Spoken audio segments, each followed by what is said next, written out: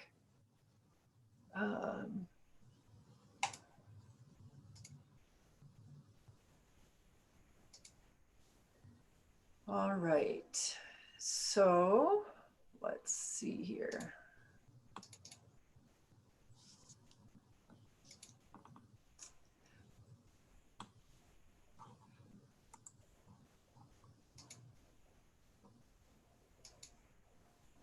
Well, you don't want to see my email, so let's try this.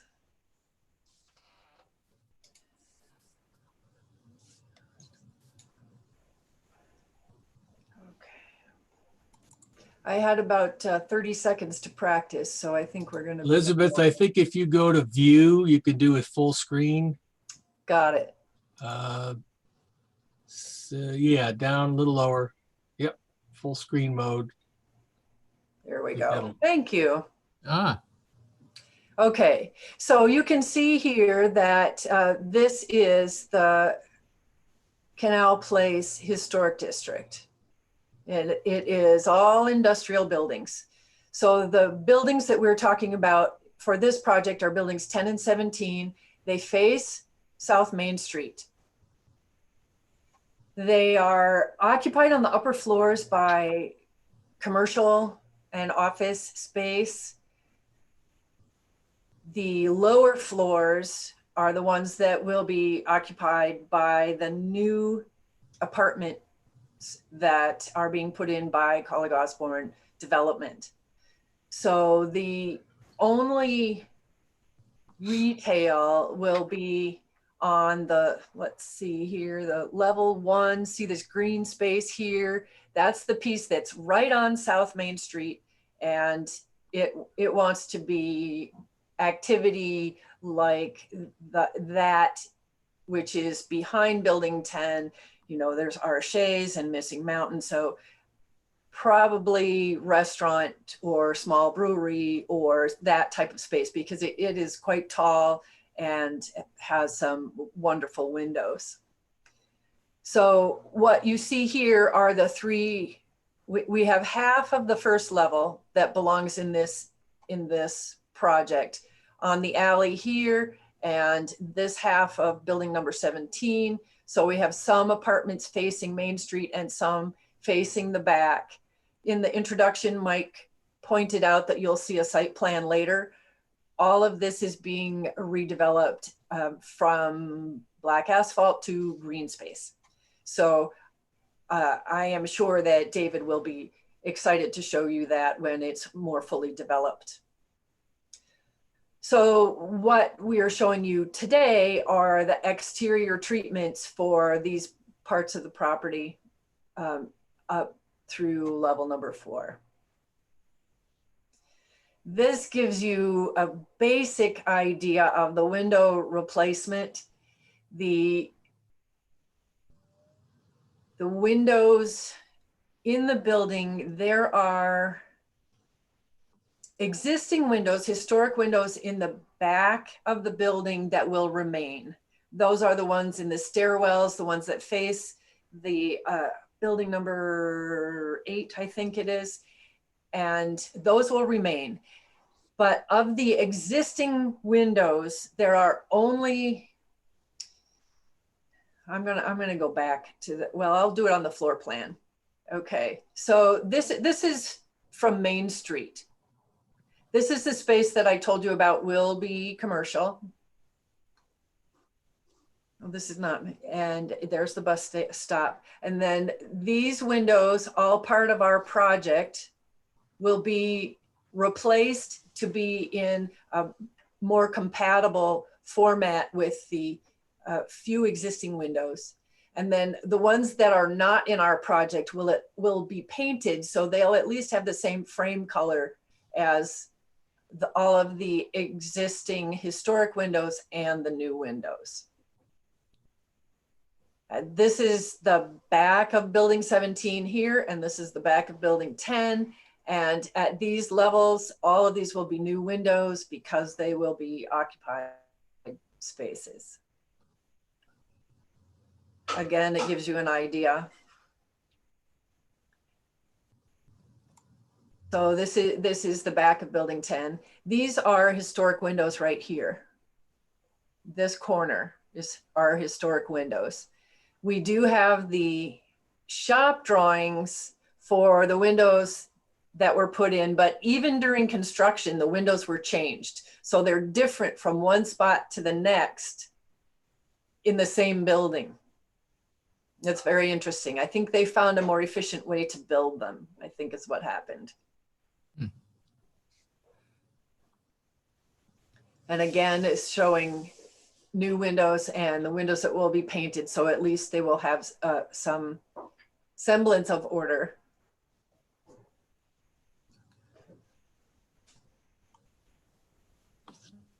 Let's see here.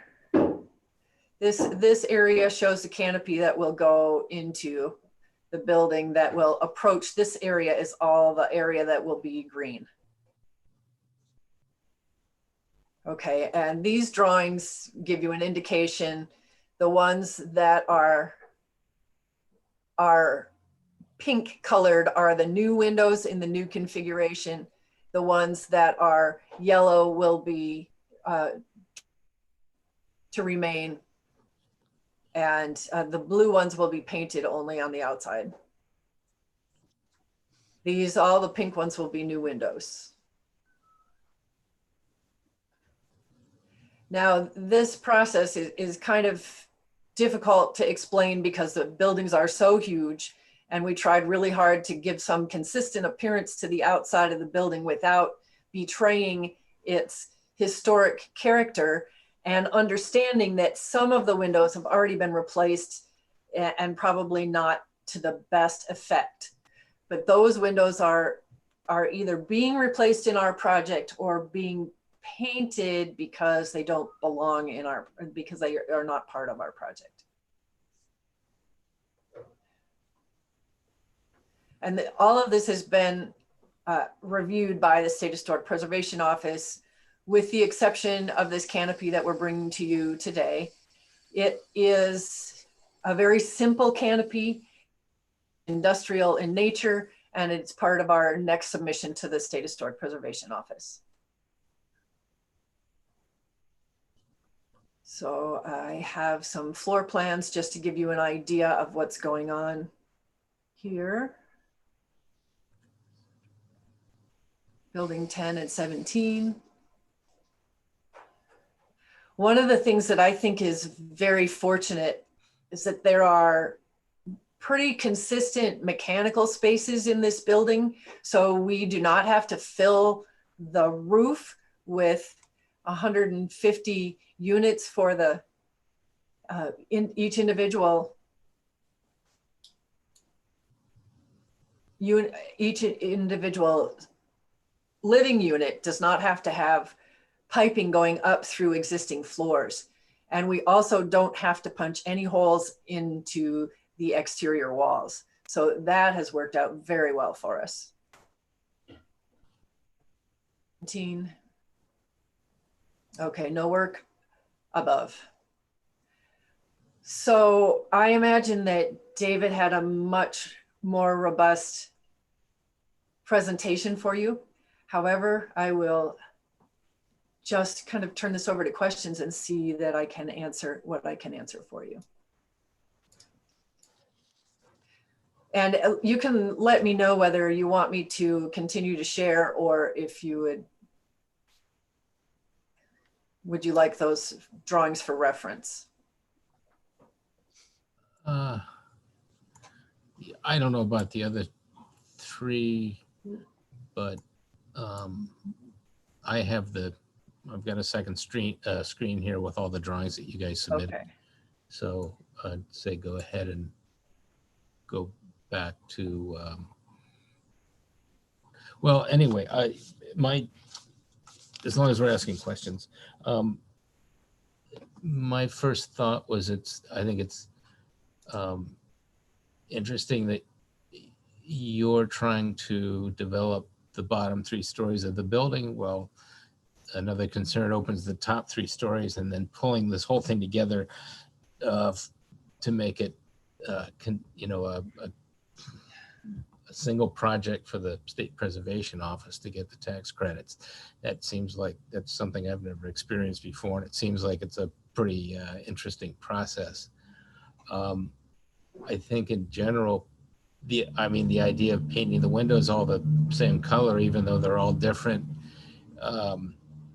to give the building more visual continuity, I think makes a lot of sense.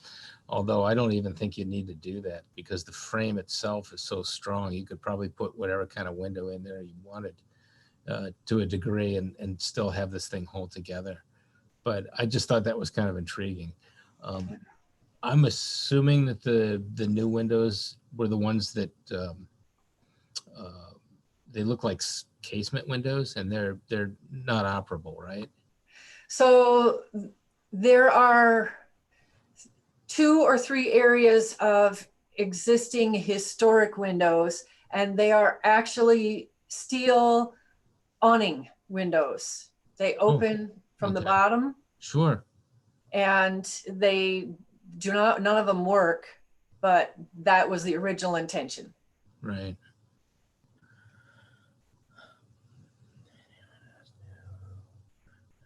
They look like casements when we show you the drawing, because they have that aspect ratio of casement windows, but they're really just absolutely huge. Is there going to be any attempt to restore them so that they are operable? There are only there's only 2 window openings that have any hope of restoration. And those are the ones that are over here on this side of building 10, right there on the corner on that alley. Yeah, I see. Okay. And it would be a monumental task to get them to operate again. And we're still in discussion with that. As of right now, the State Historic Preservation Office thinks we're replacing them. But they do get final word on what our final decision is. Here's a kind of a question from out in left field. It looks like there's between level 1 and level 2, 20 feet. Yes. And so what do you have, 2 or 3 feet for ceiling and utilities and all that? So 17 feet ceilings? Actually, what we're doing is we're trying to maintain the industrial character. So these units will have high ceilings. There will be soffits at the kitchen and bath. And there'll be a soffit, I believe, in the bedrooms in order to make them a little quieter and a little cleaner. But the rest of the living space will be open at 20 feet. And the utilities will be run exposed. Oh, that's going to be great. Any thought to doing loft spaces within each of the units? There are some that have loft spaces. Oh man, that sounds really pretty intriguing. Yeah. What do the rest of you guys think?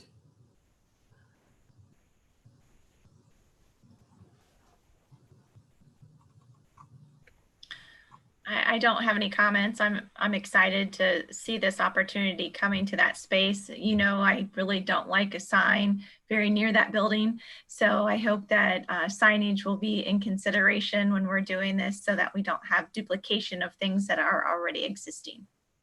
Right. I'm excited for the opportunity to have more people living in that area. I think it's really going to make a difference. Yeah, agreed.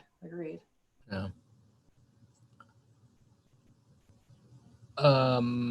Bringing a lot more people down here. I'm just kind of wondering, are there amenities within walking distance, like say grocery, laundry, pharmacy, those kinds of things? So that's a question I am not prepared to answer. We know you can walk across the street and get food at Archet's and Missing Mountain.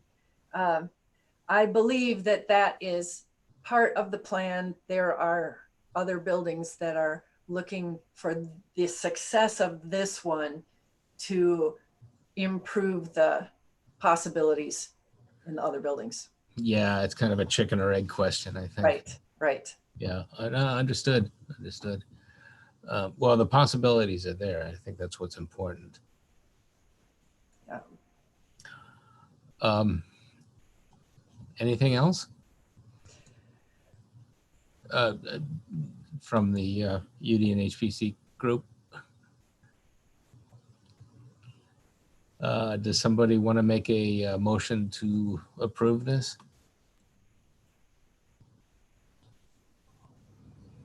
I'll make a motion.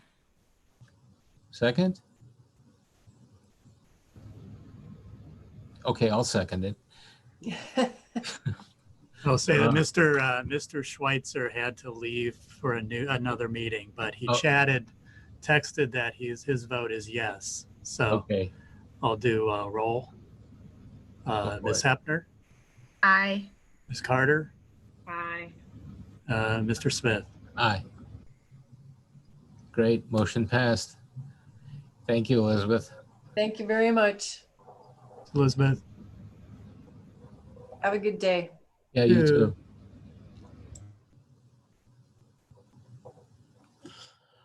Okay, that's 4 down.